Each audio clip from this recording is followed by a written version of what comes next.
जय माता दी दोस्तों, आपका मेरे चैनल में स्वागत है। आप सभी को भक्ति के रास से तरल करना और एक पवित्रता सफर का अनुभव देना। यहाँ पर आपको प्रभु के मंदिर, भजन, कथाएं और अनमोल संदेश मिलेंगे जो आपके मन को शांति और आत्मा को सुख देगा।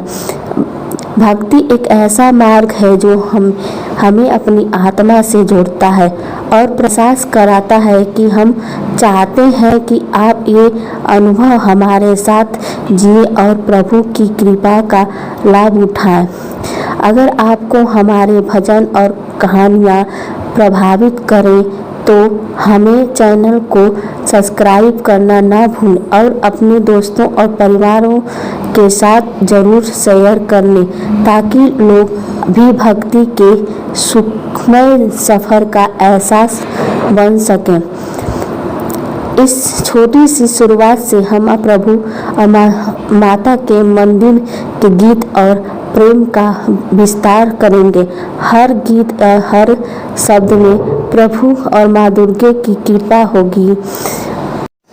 हम बात करते हैं माँ दुर्गा के 9वें रूप की पौराणिक कथा सिद्धिदात्री की। सिद्धिदात्री माता दुर्गा का 9वां स्वरूप मानी जाती है। नवरात्र के 9वें दिन इनकी पूजा अर्चना की जाती है। इनके दर्शन से भक्त को सिद्धि और आशीर्वाद प्राप्त होता है। सिद्धिदात्री का अर्थ है सिद्धि प्रदान करने वाली देवी। इनका वाहन सिंह है और एक कमल में फूल पर विराजमान होती हैं। माता सिद्धिदात्री की 4 भुजाएं होती हैं। उनके एक हाथ में गदा, दूसरे में चक्र, तीसरे में शंख और चौथे में कमल का फूल होता है। इनका वर्ण अत्यंत सौम्य, अदैवीय, अभाग से परिपूर्ण होता है। ये भक्त को सुख, समृद्धि, शांति का शक्ति प्रदान देती है। माँ सिद्धिदात्री की कथा। सृष्टि के आरंभ में भगवान विष्णु ने ब्रह्मा जी से सृष्टि रचने को कहा, लेकिन ब्रह्मा जी को यह कार्य कठिन लगा। तब भगवान विष्णु ने उन्हें देवी शक्ति की उपासना करने की सलाह दी। ब्रह्मा जी ने कठोर तपस्या कर माता शक्ति को प्रसन्न किया। माता शक्ति ने उन्हें सृष्टि से रचने का आशीर्वाद दिया, जिन्हें अणिमा, महिमा, गरिमा, लघिमा, प्राप्ति, प्राकम्य, ईशित्व और वासित्व कहा जाता है। माता सिद्धि ने ब्रह्मा जी को बताया, संसार में मनुष्य को इन सिद्धियों का उपयोग हमेशा धर्म के मार्ग पर चलते हुए करना चाहिए। ब्रह्मा जी ने जब सृष्टि का आरंभ किया तो वे स्वयं भगवान विष्णु की उपासना करने लगे। इस प्रकार से माता सिद्धिदात्री ने ब्रह्मा जी अन्य देवताओं को सिद्धियों का आशीर्वाद देकर संसार को चलाने के लिए आवश्यक शक्तियाँ प्रदान की। देवी पुराण में एक और कथा का उल्लेख मिलता है। उसमें कहा जाता है कि जब भगवान शिव ने माता सिद्धिदात्री की आराधना की तो माता ने उन्हें भी कष्ट सिद्धियां प्रदान की। इसके प्रभाव से शिव जी अर्धनारीश्वर स्वरूप को धारण कर सके। इस अद्भुत शक्ति के माध्यम से शिव और शक्ति का एकाकार हुए, जिससे सृष्टि का संचालन सहज रूप से हो सका। माँ सिद्धिदात्री की महिमा। माता सिद्धिदात्री की पूजा का विशेष महत्व है क्योंकि वे अपने भक्तों को हर प्रकार की सिद्धियां प्रदान करती हैं। यह भी माना जाता है कि जिन भक्तों को ध्यान और योग में रुचि होती है उन्हें माता की कृपा से विशेष रूप से लाभ होता है। उनके आशीर्वाद से साधक को ध्यान, समाधि और आत्मज्ञान प्राप्त होता है। इसके अलावा वे कठिन परिस्थितियों में भी अपने भक्तों की रक्षा करती हैं और जीवन की हर कठिनाई को सरल बना देती हैं। माता सिद्धिदात्री की उपासना से केवल भौतिक नहीं बल्कि आध्यात्मिक लाभ भी प्राप्त होते हैं। भक्तों को इस संसार के मोह माया से मुक्ति मिलती है और वे आत्मज्ञान के पथ पर अग्रसर होते हैं। साधक के लिए अष्ट सिद्धियों का महत्व अत्यधिक होता है, क्योंकि इन असिद्धियों से उसे सांसारिक कार्यों में भी सफलता प्राप्त होती है और वह अपने जीवन के हर क्षेत्र में उन्नति कर सकता है। माँ दुर्गा के सिद्धिदात्री की धार्मिक कथाएं। कन्या के रूप में माँ दुर्गा का आगमन। बहुत समय पहले एक छोटे से गांव में एक गरीब ब्राह्मण रहता था। उसका नाम हरिदास था। हरिदास अत्यंत धार्मिक और ईमानदार व्यक्ति था। उसने अपना पूरा जीवन देवी देवताओं और पूजा की वेद शास्त्रों के अध्ययन में बिताया था। हालांकि उसकी आर्थिक स्थिति अच्छी नहीं थी, फिर भी वो अपने छोटे से परिवार का पालन पोषण ईमानदारी से करता था। उसकी पत्नी सुमति और एक बेटी सविता उसके परिवार में थे। हरिदास और सुमति की बेटी सविता बहुत ही सुंदर, मासूम और भक्तिपूर्ण स्वभाव की थी। उसकी उम्र लगभग 8 साल की थी और वह भी अपने माता पिता की हर तरह देवी माँ की पूजा में विश्वास रखती थी। सविता हर दिन सुबह उठकर अपने घर में मंदिर माँ दुर्गा की आराधना करती थी। उसकी बाल्य अवस्था के बावजूद उसकी भक्ति इतनी गहरी थी कि गांव के लोग उसे देवी माँ का स्वरूप मानते थे। नवरात्रि का पर्व आने वाला था और गांव में हर कोई माँ दुर्गा की आराधना की तैयारी कर रहा था। हरिदास ने भी निश्चय किया कि इस नवरात्रि में वह पूरी श्रद्धा और समर्पण के साथ माँ दुर्गा का पूजा करेगा।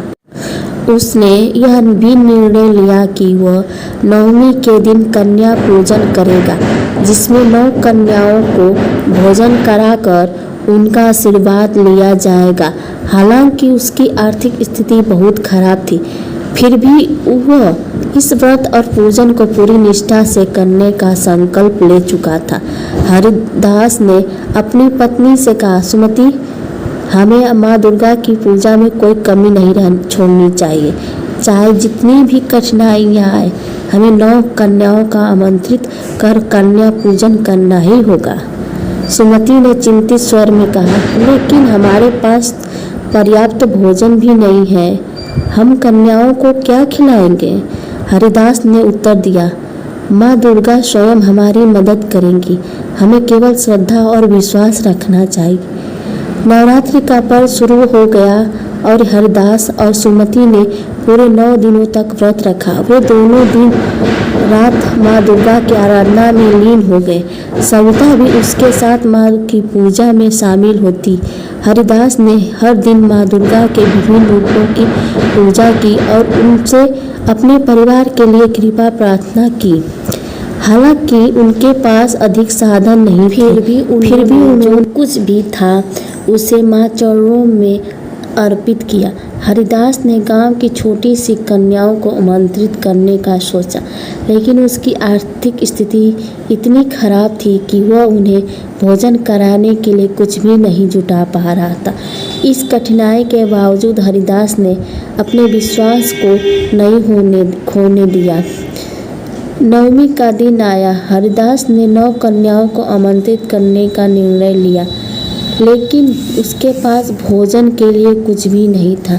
उसकी पत्नी सुमति अत्यंत दुखी थी, लेकिन उसने भी अपनी आस्था को बनाए रखा और जानती थी कि माँ दुर्गा कोई न कोई उपाय अवश्य करेंगी। उसी दिन दोपहर के समय हरिदास और सुमति दोनों परेशान बैठे थे। अचानक उनके दरवाजे पर एक छोटी सी कन्या आई। वह अत्यंत सुंदर और तेजस्वी लग रही थी। उसकी आंखों में अजीब सी चमक थी जो हरिदास और सुमति को आकर्षित कर रही थी। उस कन्या ने हरिदास से कहा, मुझे भूख लगी है, क्या आप मुझे भोजन देंगे? हरिदास और सुमति ने उसे देखकर सोचा, यह कन्या साधारण नहीं। उन्होंने तुरंत उस कन्या का स्वागत किया और उसे अंदर आने का आग्रह किया। सविता ने भी उस कन्या को देखकर प्रसन्नता से उसका स्वागत किया। हरिदास ने उस कन्या को माँ दुर्गा का स्वरूप मानकर आदरपूर्वक उनकी पूजा की और अपनी क्षमता अनुसार उसे भोजन परोसा। उस छोटी कन्या ने भोजन करने के बाद हरिदास और सुमति को आशीर्वाद दिया और कहा, तुम्हारी श्रद्धा ने माँ दुर्गा को प्रसन्न किया। अब तुम्हारे जीवन की सारी कठिनाइयाँ समाप्त हो जाएंगी। माँ दुर्गा की कृपा से तुम्हारे घर में धन धान्य और समृद्धि का वास होगा। यह कहकर वह कन्या अचानक अदृश्य हो गई। हरिदास और सुमति ने समझ लिया कि वह कोई साधारण कन्या नहीं थी, बल्कि स्वयं माँ दुर्गा ने कन्या के रूप में आकर उन्हें दर्शन दिए थे। उनका हृदय माँ दुर्गा की कृपा से भर गया और वे भाव विभोर हो गए। दोनों ने तुरंत मंदिर जाकर माँ दुर्गा को धन्यवाद दिया और उनके चरणों में अपना शीश नवाया। उस घटना के कुछ दिनों बाद हरिदास और सुमति के जीवन में अद्भुत परिवर्तन आने लगे। उनके खेतों में पहले जहाँ बंजर भूमि थी, वहाँ अब हरी भरी फसलें लहराने लगी। उनके घर में धन धान्य की भरमार हो गई। गांवों के लोग भी यह देखकर हैरान थे कि हरिदास का जीवन अचानक कैसे बदल गया। गांव के लोग हरिदास के पास आकर पूछने लगे, ये चमत्कार कैसे हुआ? हरिदास ने उन्हें वो छोटी कन्या के बारे में बताया जो उनके घर आई थी और माँ दुर्गा के रूप में प्रकट हुई थी। उन्होंने सभी को यह संदेश दिया कि सच्ची श्रद्धा और निष्ठा से की गई पूजा कभी व्यर्थ नहीं होती। माँ दुर्गा सदा अपने भक्तों की रक्षा करती हैं और उनकी समस्याओं का निवारण करती हैं। जिस तरह हरिदास की कठिनाइयों से माँ दुर्गा ने मुक्ति दी, इसी प्रकार हम भी अपने श्रद्धा भाव को हमेशा बनाए रखेंगे तो माँ हमेशा हमारे विश्वास पर खड़ी उतरेंगी। माँ दुर्गा की कृपाएं बहुत सारे अनेक हैं जो हम आपको बता नहीं सकते। माँ की इतनी महिमा असीम है कि जब तक माँ की महिमा और पूजा ना हो, दर्शन ना हो, उनकी सुने ना, भावपूर्ण गीत ना सुने, तो मन शांति नहीं मिलती। आत्मा तो तृप्त हो जाती है माँ के नाम से ही सुनने से। माँ शब्द ही बहुत बड़ी शब्द है। माँ दुर्गा के 9 रूप हैं। आज के दिन 9 कन्या का पूजन किया जाता है। किन किन घरों में 9 दुर्गा की पूजा हुई, कमेंट बॉक्स में कमेंट करिएगा।